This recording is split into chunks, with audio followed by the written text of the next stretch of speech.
Yes, thank you very much, Sean. And once again, a very warm welcome to all of our attendees. We want to say thank you to you because it's really the audience, your feedback, and the suggestions that we are getting from you that makes these Toolbox Talks not only a success, but also possible. We do want to, however, thank our sponsors, IOPSA, the Institute of Plumbing South Africa, as well as FEM. And then also a very big thank you because we are so grateful to SIOSH for crediting these Toolbox Talks every Tuesday morning with 1 CPD point. And then again to PRB for accrediting it with their CPD point. So thank you to everyone involved, yourself, Sean, at the back as well. And then again to all of our attendees, your feedback has been vital in bringing about information that you want to hear about in the industry. Now, over the months of December and early January, these past months, we've been chatting to a few plumbers out there. And at the first plumbers evening, we got to chat to some of you. And one of the things that was coming up quite a bit is heights, specifically when we are working on a site as a subcontractor to the principal contractor. And the client specification is requiring us to have certain documentation when we work at heights. So we thought, let us take this same Toolbox Talk. We've done it a few times before. It is a good reminder, but just for those new ones, those of you who have heard it before, it's really just going to set into our mind what it is we need to do when working at heights. Now, it is a hazardous environment. It's a very dangerous situation to be working at. So there are things that must be put in place. And this is not just a suggestion.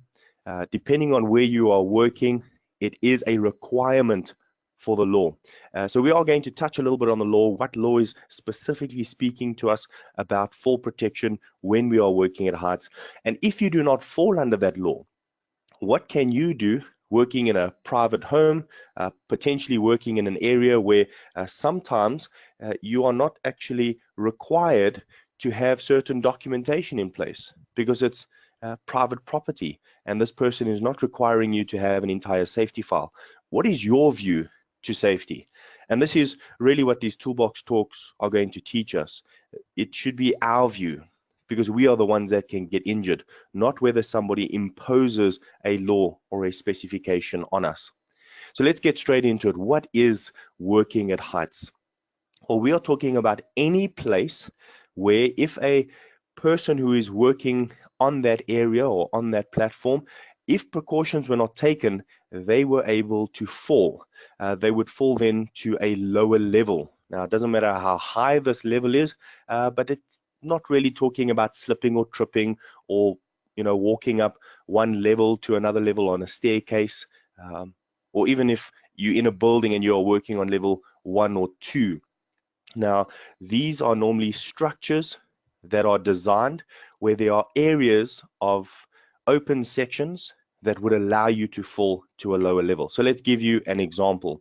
Uh, in a construction site, you are currently working on a structure that does not have guardrails all the way around. So it looks very similar to a type of scaffold, but some sections have been opened to allow you to clad the side of a building or to allow you to put lagging in for some plumbing that has to go to the top of a building. So you've removed some parts of the scaffolding in order to allow you access to work to that side of the building.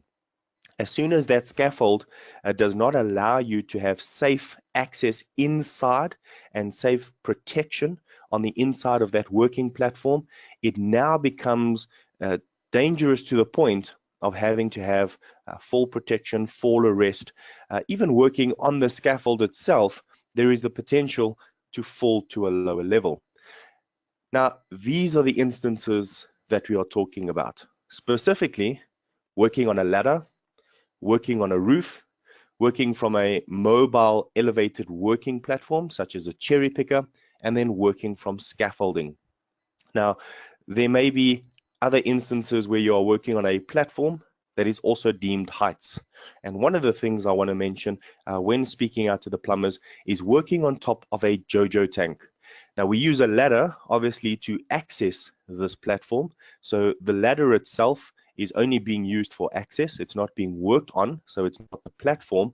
But once you stand on top of the JoJo tank, you are now at a level that is dangerous because there is a possibility to fall to the ground level or potentially even further depending on where this JoJo tank is sitting. So what type of protection or what means of protection are we taking to ensure we do not fall from this JoJo tank? Now, it can be difficult. We have a lot of questions coming in about this, as well as working on top of containers that normally get loaded onto trucks and at docks. All of these areas need to be protected. But now there's not one simple answer. There is not one specific product. We can't send you down to the hardware store and tell you to buy this in order to keep yourself safe. A fall protection plan needs to be developed by someone who understands fall protection, who understands the risks and hazards involved, as well as other key people. Could possibly be an engineer, someone who can understand anchorage points and where it would be safe enough to hook a person on in order for them not to fall. And all of this takes time, which means when you know you have a job coming up where you are going to work on these areas where normal or previously used fall protection is not really going to work, what are you going to do about it? Are you going to take the time to protect yourself? Well, I'd love to discuss more with you, any of those who have worked in these situations and have come up with solutions that prevent the injury from occurring or making the risk as low as reasonably possible.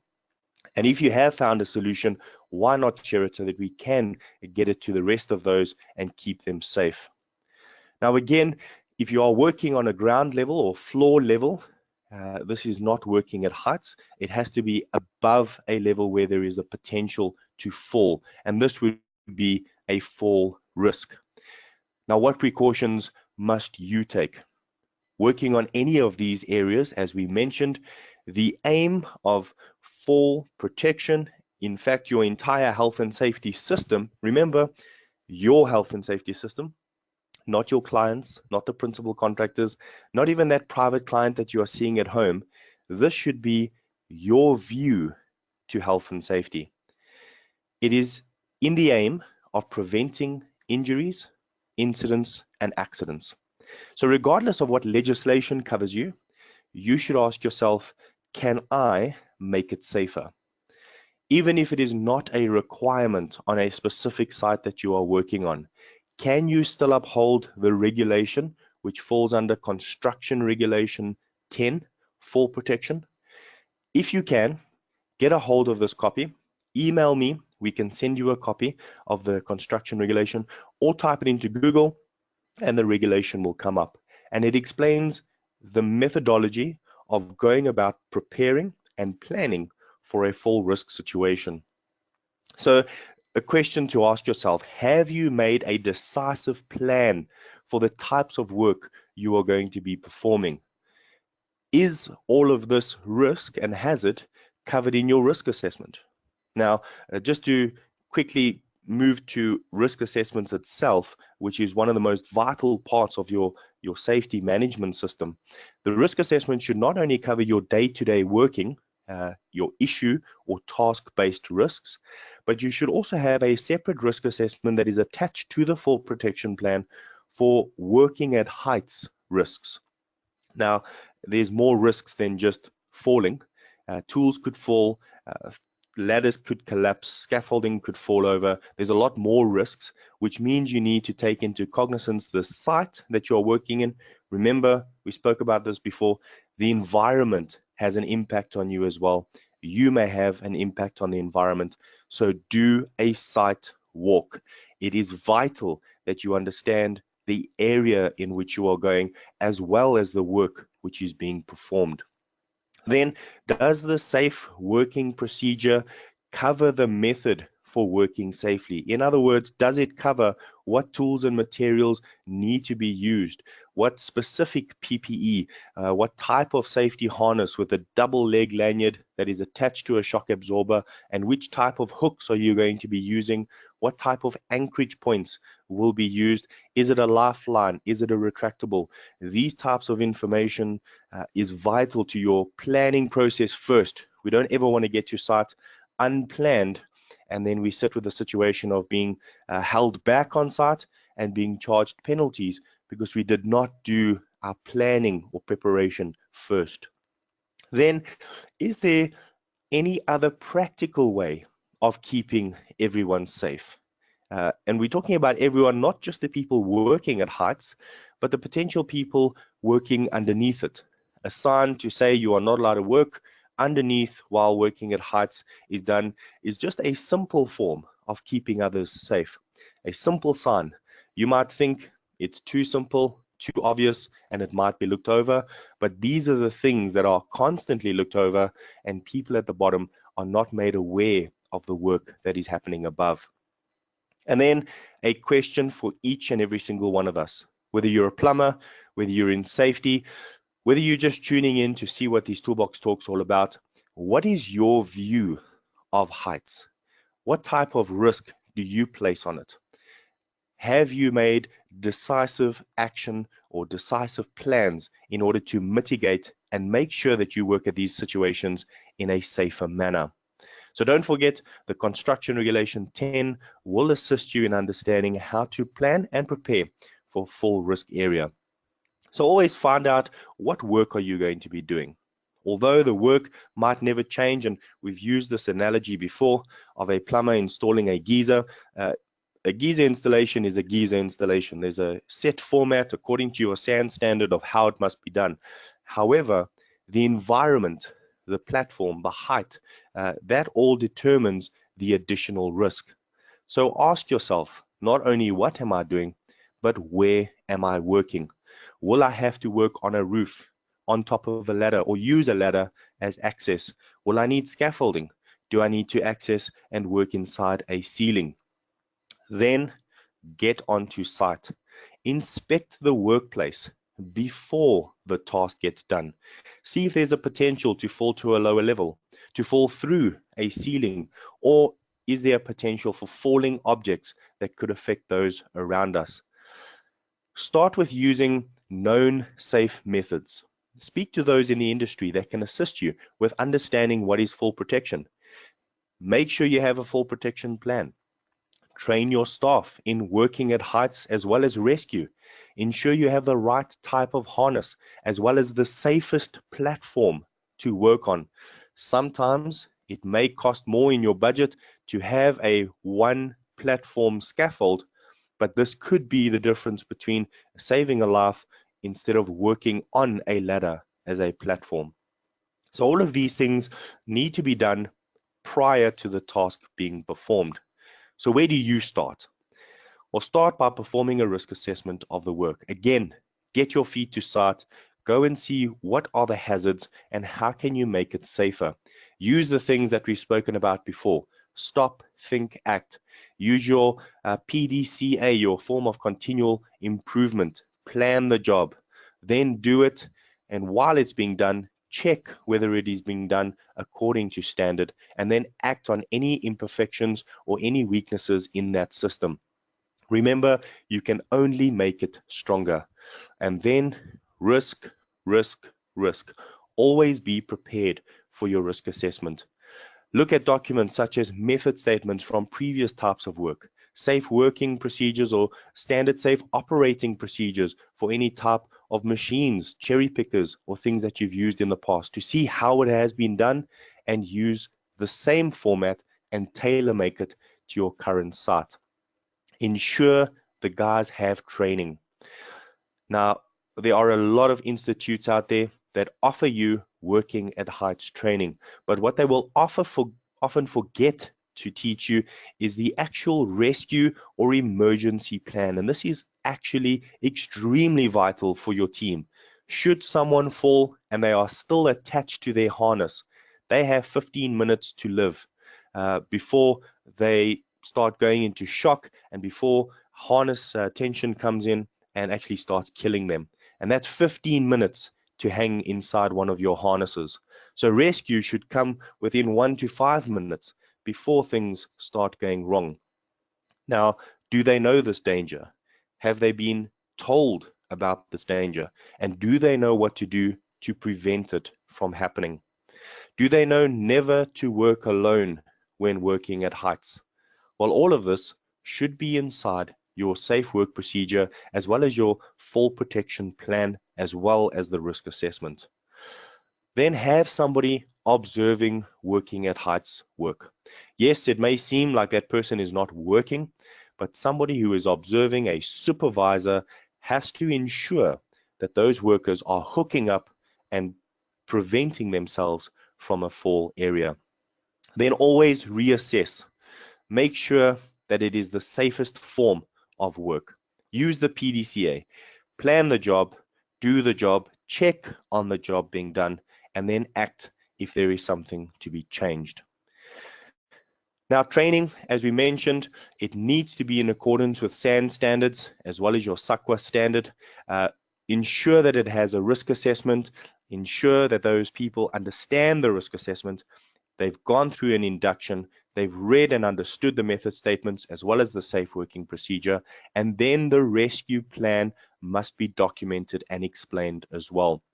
Now, training must help an employee to understand not only the dangers, but help understand what are the procedures, as well as the emergency action needed should somebody fall, whether they fall to the ground or fall and get arrested in their harness. Is your training being done regularly? Or do we only do it once every 2 years when our certificate expires? Continual training means continual improvement, which means a better and safer system. So the dangers are real. Falling from heights around the world, people are being sent home because of short-term as well as long-term injuries. People have been affected by paralysis, broken legs, never being able to walk again, as well as death. And we've had many instances just in and around South Africa in the recent months of people falling to a lower level and dying. It only takes a few moments to sometimes plan and prepare for simple tasks, as you see in the picture below. Do not stand on the top few steps of that ladder.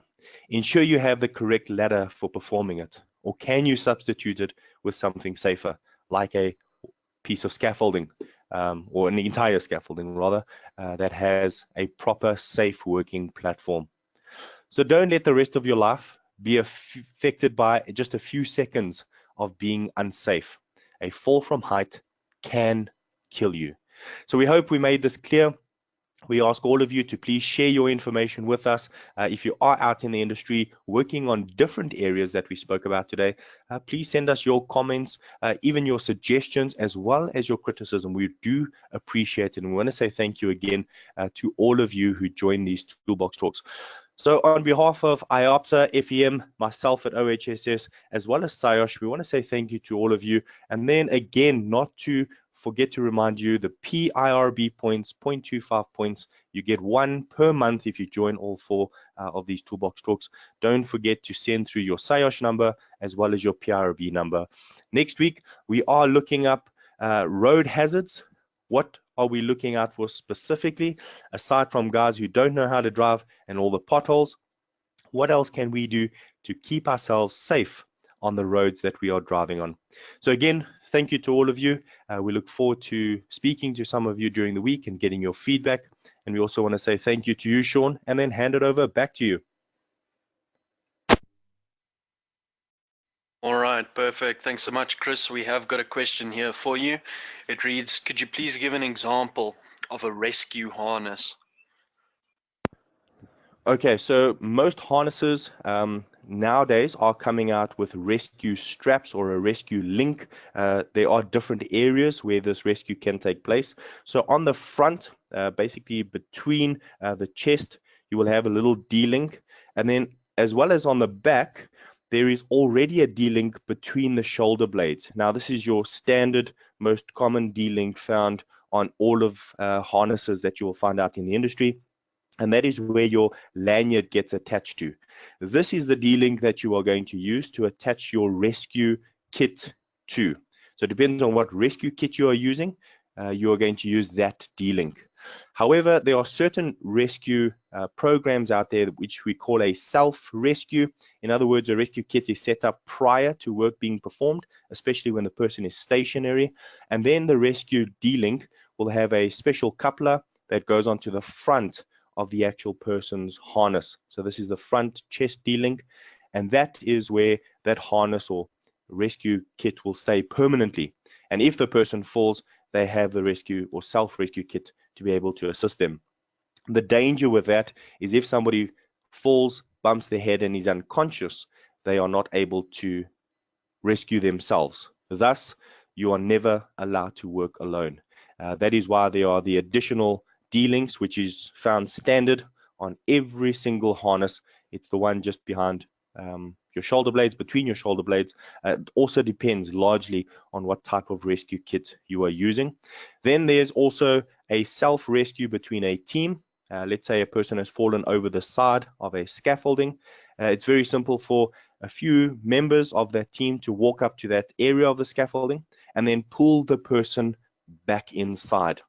So if you want to know more about the actual rescues, I can send you the SACWA unit standard number. This is the course material that we use to train working at heights, and it will give you all of this information as well. So if you'd like that, please drop me an email, chris@ohss.co.za, or leave your email in the comments, and Sean will send it through to me to send you this SACWA unit standard. Thanks, Sean.